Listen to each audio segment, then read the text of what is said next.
내 경사, 능선의 방향, 계곡의 폭 같은 것들이 전투의 결과를 어떻게 바꾸는지 그걸 숫자로 증명하는 게 제 일입니다. 저는 원래 이런 감정적인 이야기를 잘 꺼내지 않습니다. 그런데 이번 취재를 시작하면서 제 과거를 먼저 말씀드려야 할 것 같더라고요.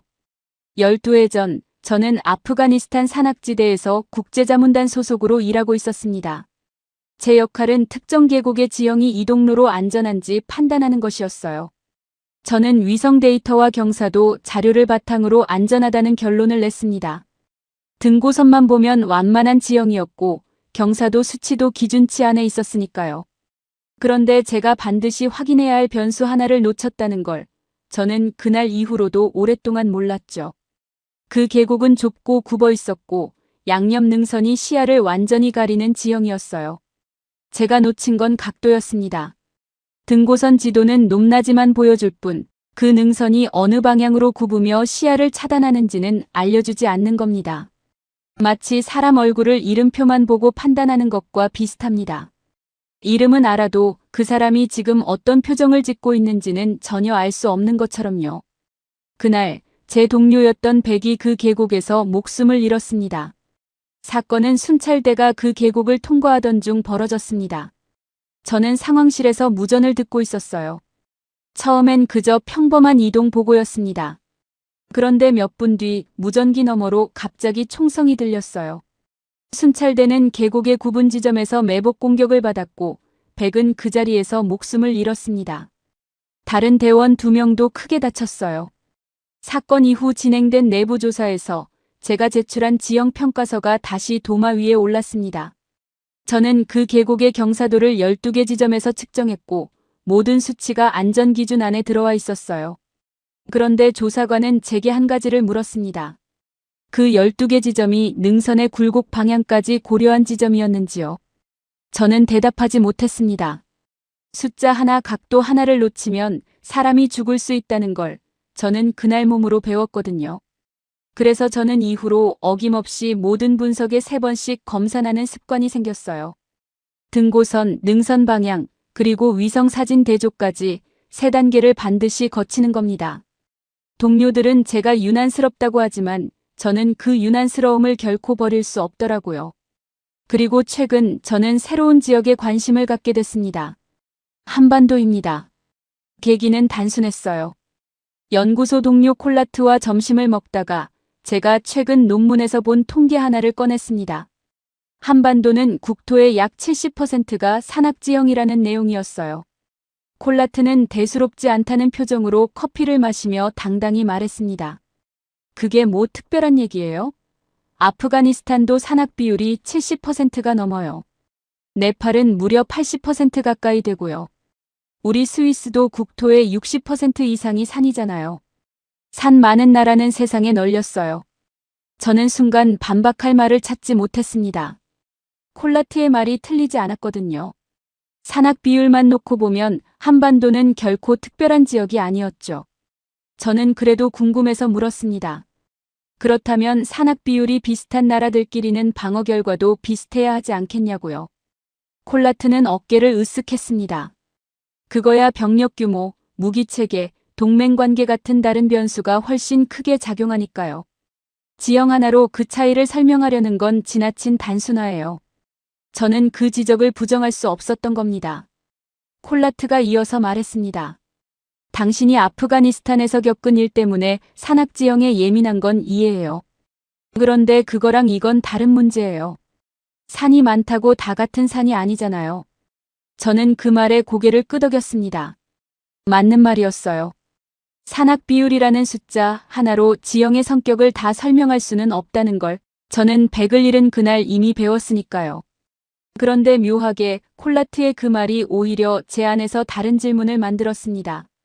산이 많다고 다 같은 산이 아니라면 그 차이는 대체 어디서 오는 걸까요? 저는 그날 밤 숙소로 돌아와 노트북을 켰습니다. 습관처럼 국제군사사 데이터베이스에 접속해서 산악 비율이 비슷한 국가들의 방어 관련 통계를 나란히 띄워봤어요. 아프가니스탄, 네팔, 스위스, 그리고 한반도. 산악 비율만 보면 4지역 모두 비슷한 범주에 묶였습니다. 아프가니스탄은 국토의 약 70%, 네팔은 약 80%, 스위스는 약 60%, 그리고 한반도는 약 70%였어요. 숫자만 놓고 보면 순서를 매기기도 애매한 수준이었습니다. 그런데 제가 화면을 좀 더 스크롤해서 다른 항목을 열었을 때 저는 손을 멈췄습니다. 방어작전 성공률이라는 항목이었어요. 같은 산악 비율을 가진 지역들인데 그 숫자가 지역마다 차곡차곡 다르게 쌓여 있었습니다. 저는 그 차이가 단순한 통계 오차라고 생각하고 넘기려 했어요. 그런데 다시 확인해봐도 그 격차는 결코 우연으로 보기 힘든 수준이었습니다. 저는 그 표를 몇 번이고 다시 정렬해봤습니다. 산악 비율 순서로 정렬하면 순위가 뒤죽박죽 섞였는데 다른 기준으로 정렬하니 한반도만 유독 위쪽에 홀로 떨어져 있는 구간이 하나 보였습니다. 저는 그 구간을 한참 들여다봤어요. 같은 재료로 요리했는데 결과물만 유독 다르게 나온 요리 하나를 보는 기분이었습니다. 저는 그 화면을 캡처해서 파일로 저장했습니다. 그리고 다음 날 아침 콜라트에게 다시 보여주고 싶다는 생각이 들었어요.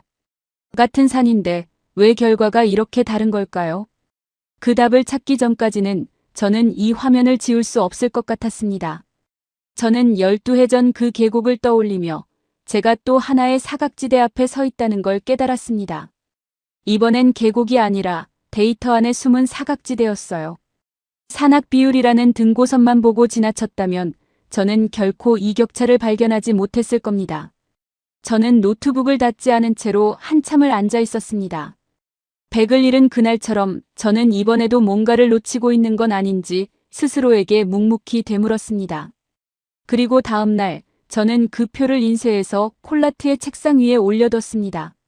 최근 몇 달 동안 저는 연구소 안에서 이상한 흐름을 느꼈습니다. 유럽의 방위비 지출이 최근 몇 년 사이 무려 사상 최대치를 기록했다는 소식은 이미 알고 있었어요.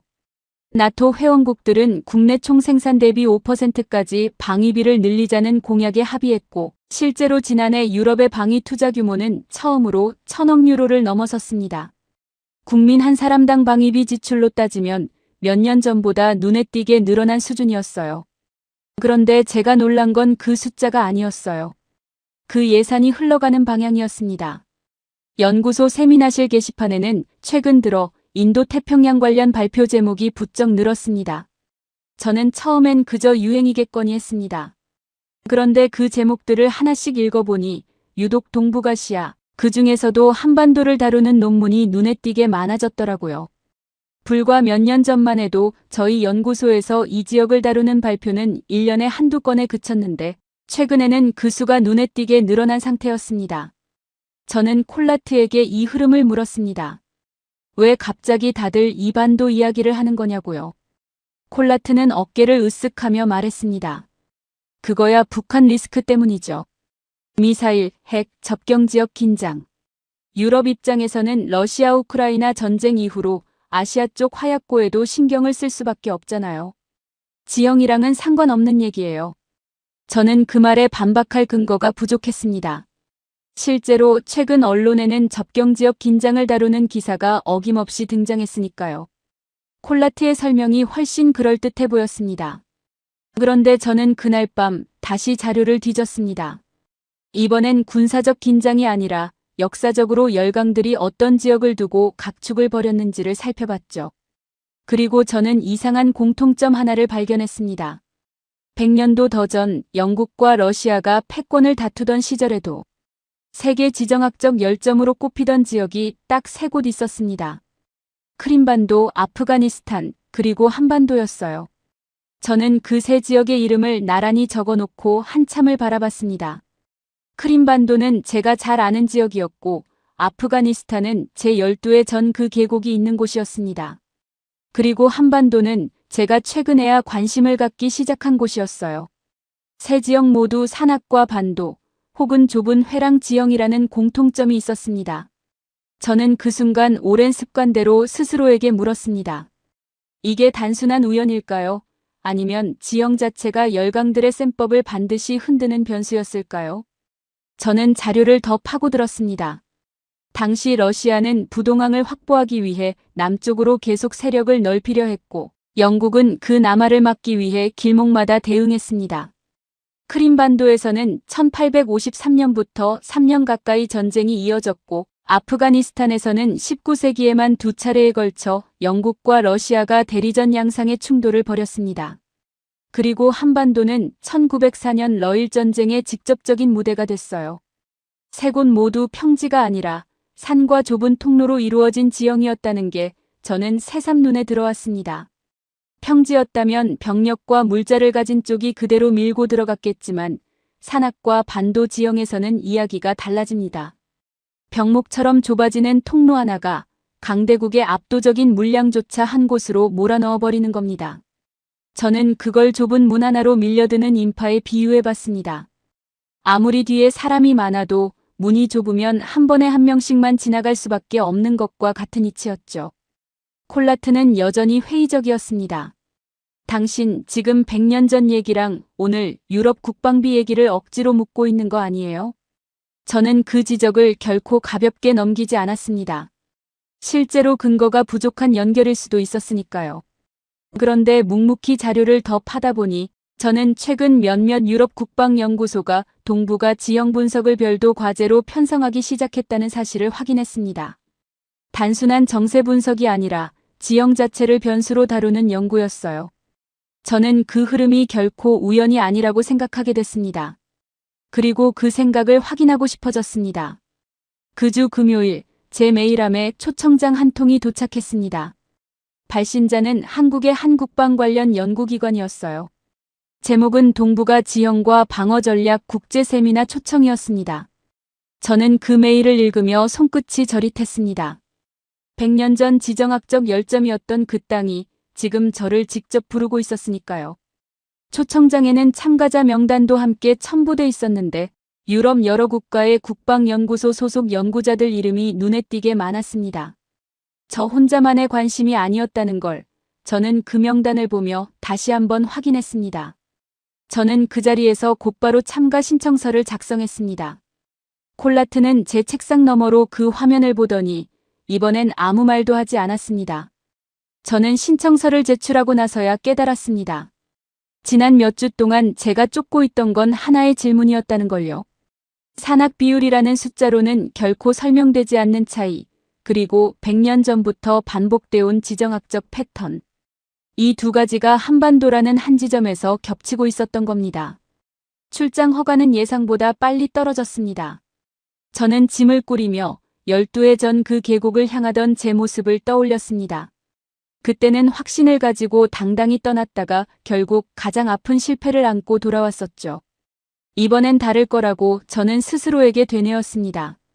짐 가방에 마지막으로 넣은 건 그 국제군사사 데이터베이스 표를 인쇄한 종이 한 장이었습니다. 인천공항에 내린 건 세미나 전날 오후였습니다. 비행기 문이 열리자마자 저는 습관처럼 하늘부터 살폈어요. 12해 전부터 몸에 밴 버릇입니다. 어디를 가든 그 지역 지형의 결을 먼저 눈에 담습니다. 활주로 너머로 낮고 완만한 산줄기가 겹겹이 늘어서 있었어요. 로잔 근처의 뾰족한 봉우리들과는 확실히 다른 느낌이었습니다. 공항에서 세미나장으로 가는 차 안에서 저는 창밖으로 이어지는 산들을 계속 바라봤습니다.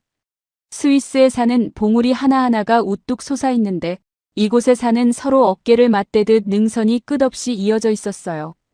저는 그 차이를 손으로 그려보려다가 사진으로 남기는 걸로 만족했죠. 창밖 풍경은 마치 파도가 얼어붙은 것처럼 낮은 능선이 끝없이 겹쳐 있었습니다. 세미나장 등록 데스크에서 명찰을 받는데 옆에 있던 한 여성이 먼저 인사를 건넸습니다. 서윤아였습니다. 국방 관련 연구기관 소속 지형전략 분석가라고 자신을 소개했어요. 명찰에는 소속 기관명과 함께 발표 세션 시간이 적혀 있었습니다. 저는 형식적으로 인사를 나누고 자리에 앉았습니다.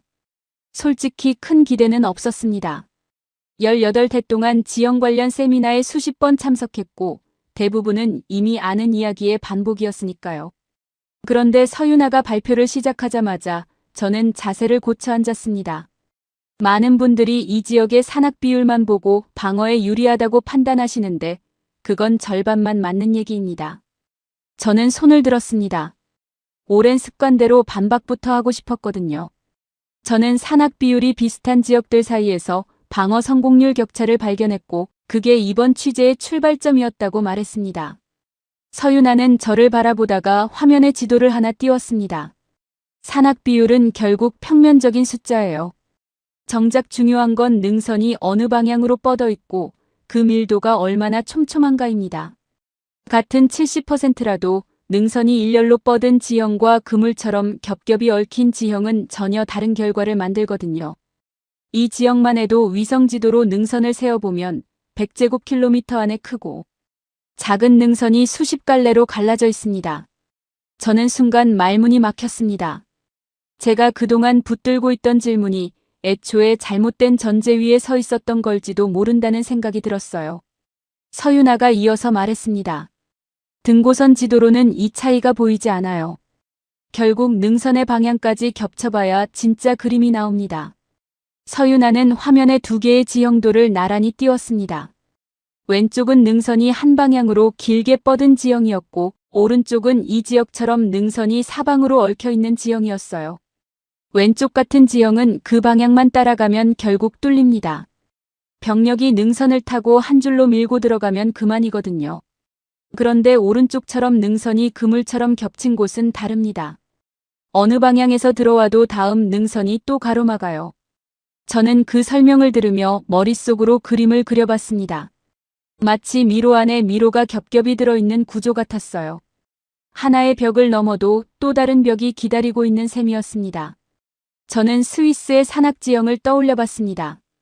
알프스는 봉우리가 높고 웅장하지만 그 사이 계곡은 상대적으로 넓고 곱게 뻗은 경우가 많았어요. 반면 이곳은 봉우리 자체는 낮아도 그 사이를 잇는 능선의 수가 압도적으로 많았습니다. 저는 그 말을 듣는 순간 12해 전 그 계곡을 다시 떠올렸습니다. 제가 놓쳤던 것도 등고선 너머의 각도였으니까요. 저는 그 우연이 결코 우연 같지 않더라고요. 쉬는 시간 저는 서윤아에게 다가가 최근 이 지역 상공에서 있었던 일을 물었습니다. 미군 정찰기가 30시간 동안 이 지역 상공을 침묵 비행했다는 뉴스를 비행기에서 읽었거든요. 그것도 지난달에만 최소 4차례 이상 반복됐다는 내용이었습니다. 서윤아의 표정이 조금 굳더니 접경지역 철책도 최근 80m 가까이 남쪽으로 내려왔다고 저희에게는 낯선 뉴스가 아니라고 담담히 말했습니다. 저는 그 말을 들으며 제가 다루고 있는 게 단순한 학술적 호기심이 아니라는 걸 다시 실감했습니다. 이 지형 이야기는 지금 이 순간에도 누군가의 안전과 맞닿아 있는 이야기였던 거죠. 저는 서윤아에게 다시 물었습니다. 그렇다면 능선 밀도라는 게 실제 전투 기록으로도 증명된 적이 있는지요? 서윤아는 잠깐 생각하다가 대답했습니다. 내일 직접 보여드릴게요. 숫자로 설명하는 것보다 훨씬 빠를 거예요. 마침 여기서 1시간 거리에 좋은 사례가 있어요. 서윤아가 노트북을 정리하며 물었습니다. 내일 오전 실제 능선을 보러 가시겠어요? 다부동이라는 곳이에요. 75년 전 이 능선 하나가 전쟁의 흐름을 바꿨거든요. 저는 망설이지 않고 고개를 끄덕였습니다. 12해 전 저는 사각지대 하나를 놓쳐서 동료를 잃었습니다. 이번엔 그 사각지대를 직접 두 눈으로 확인하러 가는 셈이었어요. 숙소로 돌아오는 길, 저는 차창 밖으로 어둠에 잠긴 능선을 바라봤습니다. 낮에 본 그 겹겹이 얽힌 산줄기가 이제는 검은 실루엣으로만 남아 있었습니다. 저는 그 실루엣을 보며 생각했습니다. 내일이면 제가 12해 동안 당당히 붙들고 있던 질문에 조금 더 가까이 다가갈 수 있을지도 모른다고요. 저는 잠들기 전까지 다부동이라는 그 지명을 몇 번이고 되뇌었습니다. 숙소 창문 너머로 보이는 도시의 불빛 사이사이에도 크고 작은 산 그림자가 섞여 있었습니다. 저는 그 불빛과 그림자의 경계를 한참 바라보다가 잠이 들었습니다. 다음 날 아침 저는 서윤아와 함께 차를 타고 시내를 벗어났습니다. 1시간 남짓 달리자 창밖 풍경이 완전히 바뀌었습니다. 낮은 구릉 사이로 좁은 계곡이 이어지다가 어느 순간 사방이 능선으로 둘러싸인 지형이 나타났어요. 서윤아가 차를 세우며 말했습니다. 여기가 다부동입니다. 75년 전인 1950년 여름, 이 능선 하나를 두고 열흘 넘게 공방이 벌어졌던 곳이에요. 저는 차에서 내려 사방을 둘러봤습니다. 좌우로 능선이 겹겹이 이어져 있었고 그 사이로 폭이 좁은 통로 하나가 대구 방향으로 뻗어 있었습니다. 저는 그 폭을 눈으로 가늠해 봤어요. 20걸음도 채 안 될 것 같은 폭이었습니다. 저는 이 좁은 틈 하나가 대구라는 도시 전체의 운명을 결정했다는 사실이 쉽게 믿기지 않았습니다. 서윤아가 설명을 이어갔습니다. 1950년 8월, 북한군은 대구를 향해 무려 5개 사단을 투입했습니다. 이곳을 지키던 건 국군 제1사단 1개 사단이었어요. 병력 규모로만 보면 상대가 되지 않는 싸움이었습니다. 저는 그 숫자를 들으며 반박이 먼저 나왔습니다. 결국 그 병력 차이가 승패를 갈랐다는 뜻 아닌가요? 지형은 부차적인 요소였던 거죠.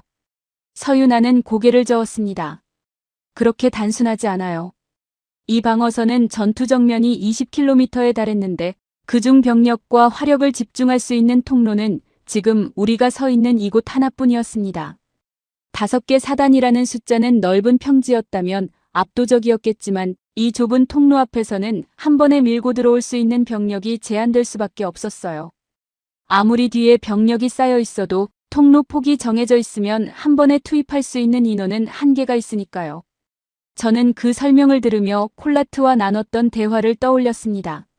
좁은 문 하나로는 아무리 뒤에 사람이 많아도 한 번에 한 명씩만 지나갈 수 있다는 비유였죠. 저는 그 비유가 지금 이 능선 위에서 실제 전투로 증명되고 있다는 걸 실감했습니다. 서윤아가 계속했습니다. 국군 제1사단은 이 전투 직전 8해 동안 낙동강변에서 벌어진 전투에서만 6,800여 명을 사살하고 전차 10대를 파괴했습니다. 병력 열세를 지형으로 상쇄하지 못했다면 불가능한 전과였어요. 이후 이 다부동 방어선으로 이동해서는 328 고지와 유악산을 잇는 능선을 좌익과 중앙, 우익 3개 연대로 나눠 지켰습니다. 저는 다시 물었습니다. 그래도 결국 유엔군의 공중 폭격이 결정적이지 않았나요? 서윤아는 그 질문에도 준비된 답을 갖고 있었습니다. 1950년 8월 16일 폭격기 98대가 이 일대에 960톤이 넘는 폭탄을 26분 만에 쏟아부은 건 사실이에요. 하지만 그 폭격이 효과를 낸 이유도 결국 지형 때문입니다. 적이 이 좁은 통로에 밀집할 수밖에 없었으니까요. 지형이 먼저 적을 한 곳으로 몰아넣었고 그 다음에야 화력이 결정타를 날린 겁니다. 만약 이 지역이 사방으로 뚫린 평지였다면 아무리 많은 폭탄을 투하해도 이렇게 집중된 효과를 내지 못했을 거예요. 저는 능선 위에 서서 그 좁은 통로를 다시 내려다봤습니다. 병력도 화력도 이 지형 위에서 작동하는 변수였다는 걸 저는 그제야 당당히 받아들이게 됐죠.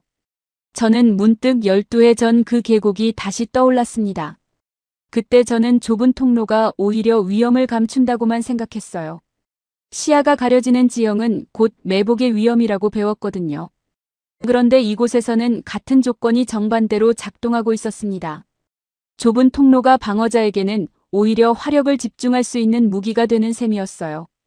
저는 그 차이를 서윤아에게 말했습니다. 같은 좁은 지형인데 왜 아프가니스탄에서는 저에게 불리했고 이곳에서는 방어자에게 유리했는지요? 서윤아가 대답했습니다. 결국 누가 그 지형을 먼저 이해하고 있느냐의 차이예요. 이곳 방어선을 지휘한 지휘관은 이 능선 지형을 미리 파악하고 병력을 배치했거든요. 좌익과 중앙, 우익의 부대를 나눠 배치해서 어느 방향에서 공격이 와도 대응할 수 있게 만들었어요. 지형은 아는 사람에게는 무기가 되지만 모르는 사람에게는 함정이 됩니다. 저는 그 말을 듣는 순간 백을 잃었던 그날이 다시 떠올랐습니다. 저는 그 지형을 미리 이해하지 못했던 쪽이었습니다. 제가 12개 지점에서 경사도를 측정하고도 놓쳤던 건 이곳. 지휘관이 가장 먼저 확인했던 그 방향성이었던 겁니다. 같은 질문을 다른 방식으로 던졌다면 저는 그때 다른 결론에 도달했을지도 모릅니다. 서윤아가 능선 반대편을 가리키며 말했습니다. 그런데 이건 시작일 뿐이에요. 이 땅 사람들이 산을 방어에 활용한 역사는 700년도 더 됐거든요. 다부동은 그 오랜 흐름의 가장 최근 사례일 뿐입니다. 저는 그 말에 놀라되 물었습니다. 700년이라고요? 서윤아는 조용히 웃으며 다음 답사지로 이동하자고 했습니다. 저는 차에 오르며 지금까지 본 것이 전체 그림의 아주 작은 조각에 불과하다는 걸 직감했습니다. 능선 하나를 두고 벌어진 열흘간의 공방이 이 정도 밀도였다면 700년의 역사는 대체 얼마나 촘촘하게 쌓여 있을지 저는 짐작조차 되지 않았습니다. 저는 차창 밖으로 멀어지는 다부동의 능선을 다시 한번 돌아봤습니다. 좁은 통로 하나가 도시 전체의 운명을 갈랐다는 사실이 이제는 더 이상 낯설게 느껴지지 않았습니다. 서윤아가 저를 데려간 두 번째 장소는 산 중턱에 남아있는 오래된 성벽이었습니다. 돌을 촘촘히 쌓아 올린 성벽이 능선을 따라 구불구불 이어져 있었어요. 저는 그 성벽을 손으로 만져봤습니다. 다듬어진 돌이 빈틈없이 맞물려 있었어요. 다부동에서 본 흙과 나무로 된 참호와는 완전히 다른 종류의 방어시설이었습니다. 서윤아는 이런 산성이 한반도 전역에 2,000곳 넘게 남아있다고 알려져 있다고 설명했습니다. 저는 그 숫자에 놀랐죠. 2,000곳이라고요? 삼국시대부터 시작된 전통이라고 서윤아가 말을 이었습니다. 각 지역 세력이 산봉우리를 따라 성을 쌓고 그 안에 우물과 창고를 마련해서 유사시 버틸 수 있게 했고 이 방식이 고려와 조선을 거치며 계속 이어졌다는 겁니다. 서윤아가 성벽 위로 올라서며 말을 이었습니다. 결정적인 전환점은 몽골이 침입해 오던 13세기였다고 고려. 조정이 전 국민에게 산성이나 섬으로 피신하라는 정책을 전국적으로 시행했다고 지금으로부터 800년 가까이 된 일이라고 설명했습니다. 저는 앞서 그가 말했던 700년이라는 숫자를 떠올리며 되물었습니다. 어제는 700년이라고 하지 않았나요? 서윤아가 웃으며 답했습니다. 대략적인 표현이었어요. 정확히는 그보다 조금 더 됩니다. 이 정책 이후로 산성은 단순한 군사시설이 아니라 국가가 백성을 지키는 표준체계가 됐어요. 저는 그 표준체계라는 표현이 정확히 무엇을 뜻하는지 물었습니다. 산성 안에는 반드시 우물과 곡식 창고를 갖추도록 했어요. 물과 식량이 없으면 아무리 성벽이 튼튼해도 오래 버틸 수 없으니까요. 조선시대에 들어서는 이런 산성들을 다시 정비해서 도성방어를 위한 2중 3중의 방어선으로 재편했습니다. 지금 서울 인근에 남아있는 대규모 산성도 그 시기에 크게 개축된 것들이에요. 성벽뿐 아니라 성 안의 관청과 마을까지 통째로 옮겨서 유사시 도시 기능 자체를 산 위로 옮길 수 있게 설계한 곳도 있었습니다. 저는 그 사례를 하나 구체적으로 들어달라고 부탁했습니다. 서울 동남쪽에 있는 대표적인 산성 하나는 17세기에 대대적으로 다시 쌓았어요. 성벽 둘레만 8km에 가깝고 성 안에 임시 행궁까지 갖췄습니다. 국왕과 조정이 위급할 때 그 산성 안으로 옮겨가 국가 기능을 유지할 수 있도록 설계된 거예요. 실제로 17세기 중반 외적의 침입 때 이 산성에서 몇 주 동안 농성이 벌어지기도 했습니다. 저는 그 설명을 들으며 자연스럽게 스위스가 떠올랐습니다. 저는 조금 상기된 목소리로 당당히 말했습니다. 그거 스위스도 똑같아요. 우리도 2차 대전 당시 국가 요새라는 방어 전략이 있었어요. 병력을 알프스 산악지대로 물리고 평지는 내주더라도 산악 거점에서 끝까지 버틴다는 계획이었죠. 요새 안에 무기고와 병원, 발전시설까지 갖춰서 몇 달을 버틸 수 있게 설계했어요. 유럽에서는 이 전략이 훨씬 체계적이라고 평가받습니다. 서윤아는 제 말을 부정하지 않았습니다. 맞아요. 저도 그 전략을 알고 있어요. 정말 정교한 계획이었죠. 그런데 결정적인 차이가 하나 있어요. 스위스의 그 계획은 2차 대전이라는 특정 시기에 중앙정부가 하나의 청사진으로 설계한 단일 전략이었잖아요. 이곳의 산성체계는 그렇지 않습니다. 저는 그 차이가 무엇인지 물었습니다. 이곳은 고을마다 산성이 하나씩 있었어요.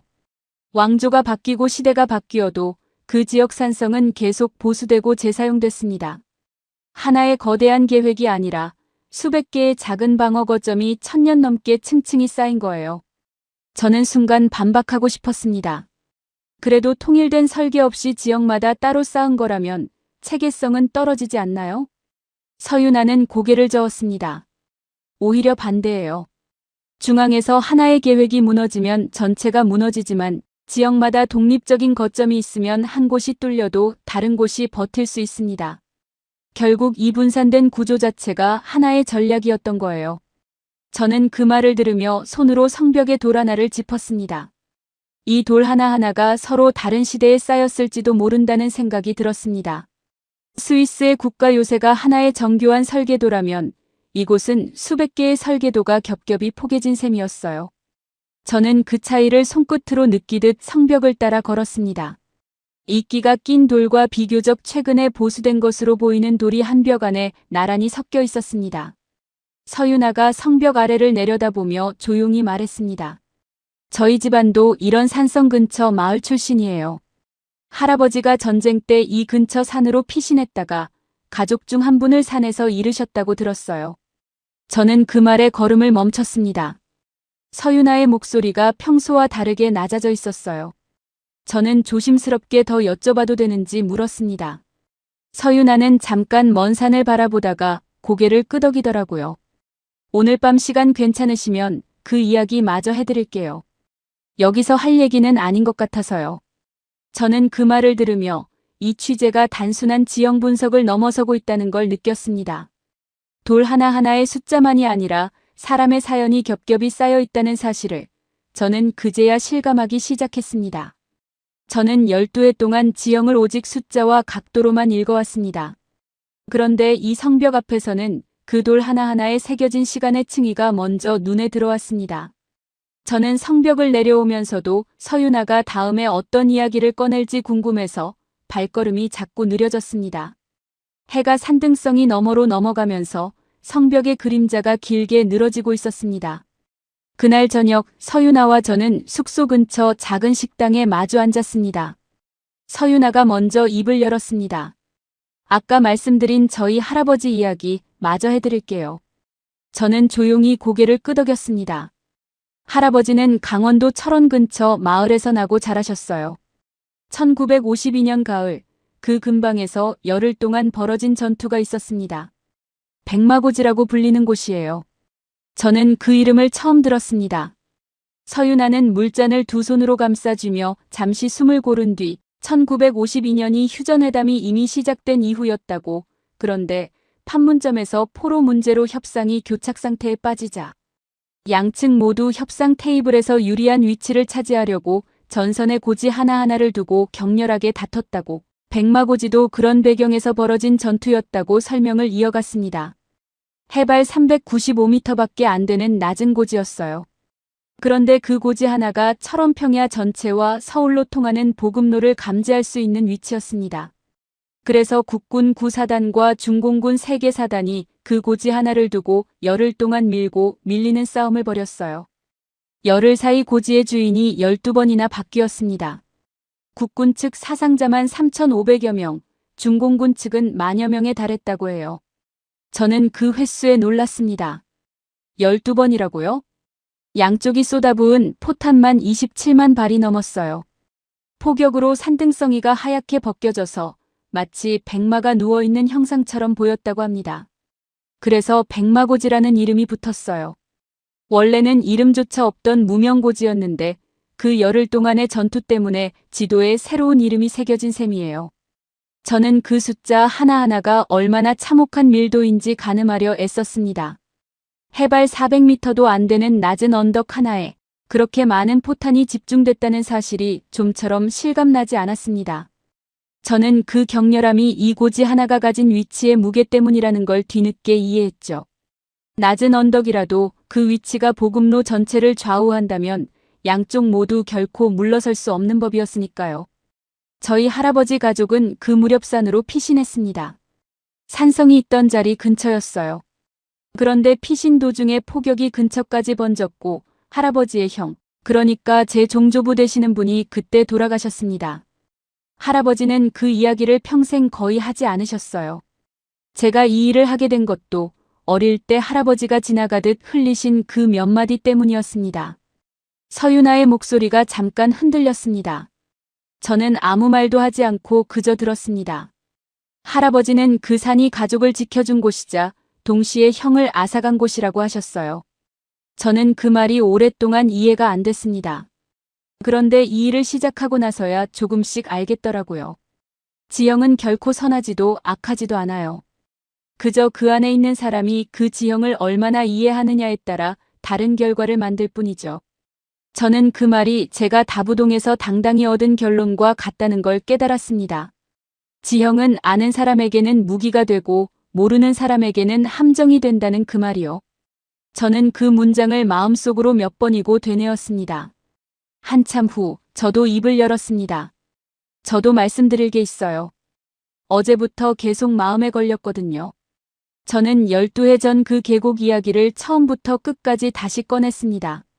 백이라는 이름, 제가 놓친 각도, 그리고 그 이후로 제가 3번씩 검산하게 된 이유까지요.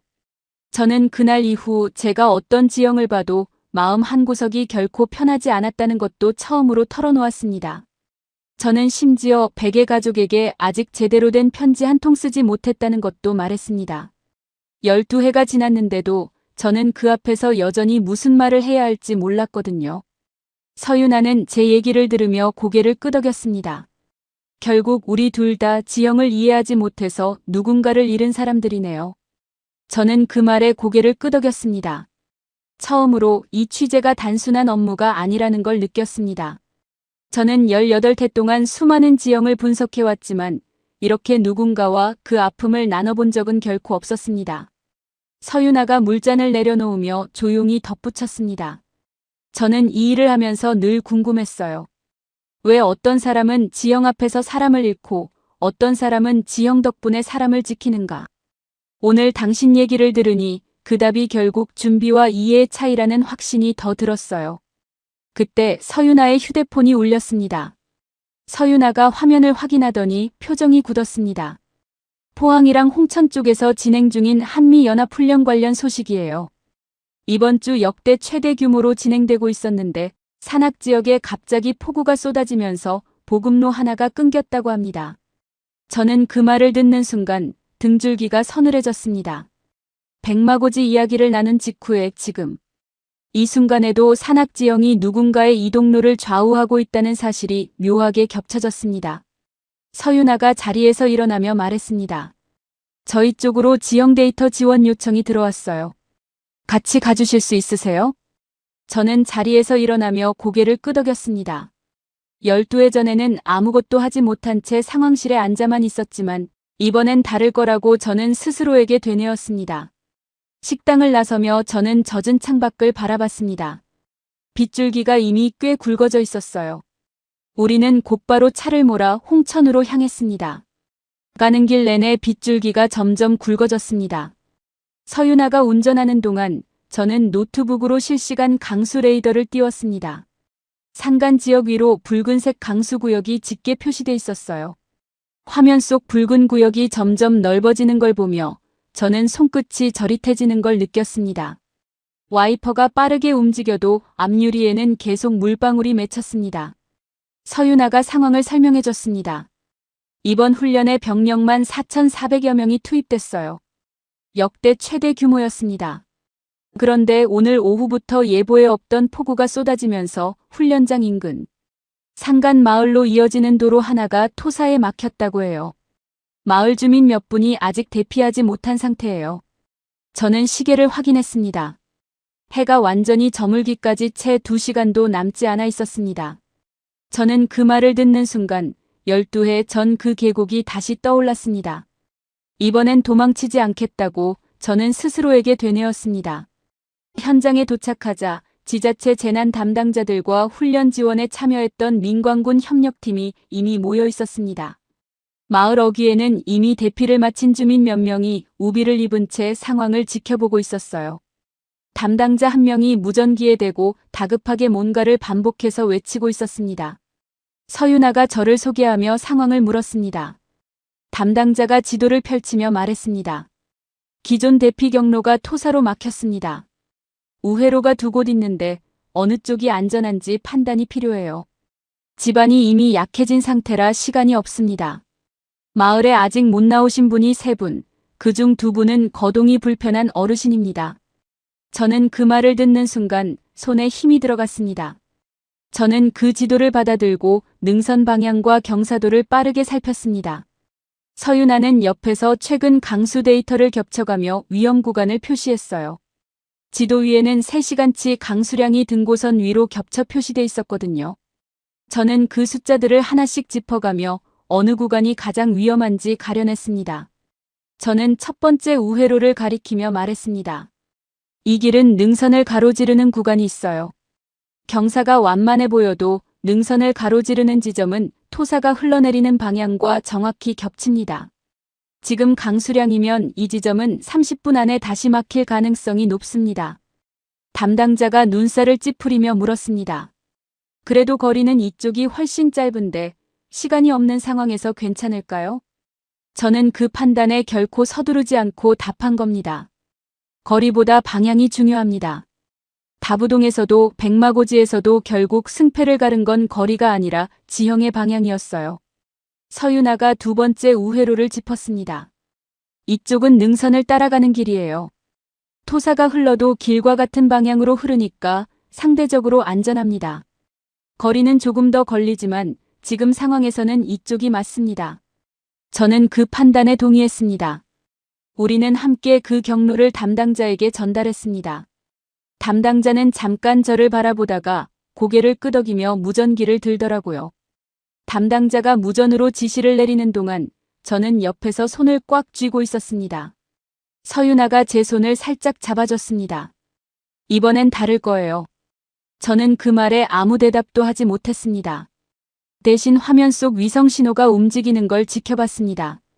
대피 차량이 두 번째 경로를 따라 이동하는 게 실시간으로 표시됐어요. 신호가 한 번씩 깜빡일 때마다 저는 숨을 참았다가 다시 내쉬기를 반복했습니다. 10분, 20분, 30분. 시간이 그렇게 더디게 흐른 적이 없었습니다. 30분쯤 지났을 때 무전기에서 마을 주민 전원이 안전하게 대피를 완료했다는 소식이 들려왔습니다. 저는 그 자리에 주저앉았습니다. 눈물이 흘렀습니다. 12해 전 저는 지형을 잘못 읽어서 100을 잃었습니다. 오늘 저는 같은 능선을 당당히 제대로 읽어서 사람들을 지켰습니다. 그 차이가 지형을 아느냐 모르느냐의 차이였다는 걸 저는 온몸으로 다시 확인했죠. 저는 100의 이름을 마음속으로 조용히 불러봤습니다. 100, 이번엔 제대로 봤어요. 서윤아가 제 옆에 앉으며 조용히 말했습니다. 당신의 데이터가 없었으면 저 혼자서는 못했을 거예요. 저는 고개를 저었습니다. 아니에요. 우리 둘이 함께 해낸 일이에요. 잠시 후 대피했던 마을 주민들이 임시 대피소로 이동하는 모습이 멀리서 보였습니다. 우산을 쓴 노부부가 서로를 부축하며 걷고 있었어요. 저는 그 모습을 한참 바라봤습니다. 빗줄기가 조금씩 잦아들고 있었습니다. 저는 젖은 지도를 다시 접으며 12해 동안 제 안에 남아있던 무거운 응어리가 조금은 풀리는 걸 느꼈습니다. 저는 빗속에서 처음으로 지형이 사람을 죽일 수도 있지만 지킬 수도 있다는 걸 온전히 받아들였습니다. 그날 밤 저는 숙소로 돌아와 콜라트에게 짧은 메시지를 보냈습니다.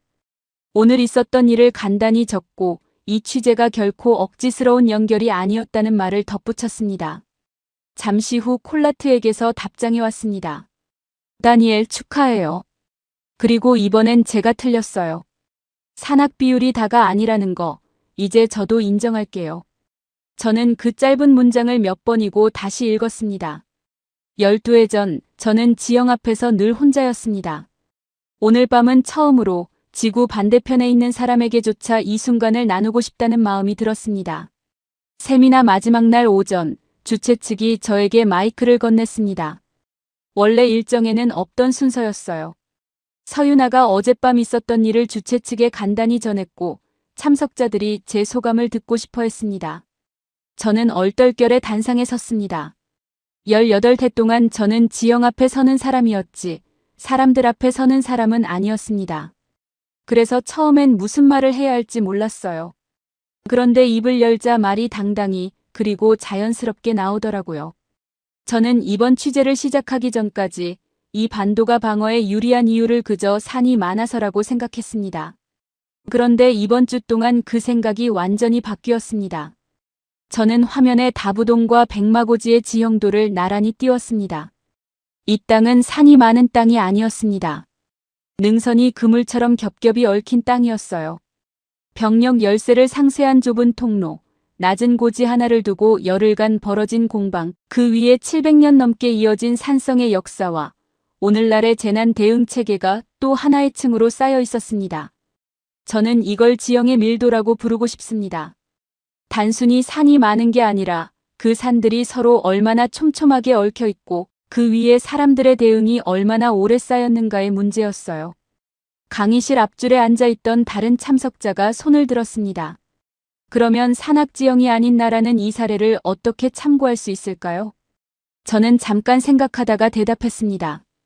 저도 처음엔 그 질문을 똑같이 했습니다. 그런데 이번 주에 배운 건 지형을 그대로 옮겨올 수는 없어도 그 지형이 만들어낸 태도는 참고할 수 있다는 거예요. 거리보다 방향을 먼저 보는 태도, 그리고 하나의 거대한 계획보다 여러 개의 분산된 거점을 쌓아가는 태도. 이건 어느 지형에서든 적용해 볼 수 있는 부분이니까요. 서윤아가 옆에서 고개를 끄덕이며 덧붙였습니다. 맞아요. 저희도 이 체계를 하루아침에 만든 게 아니에요.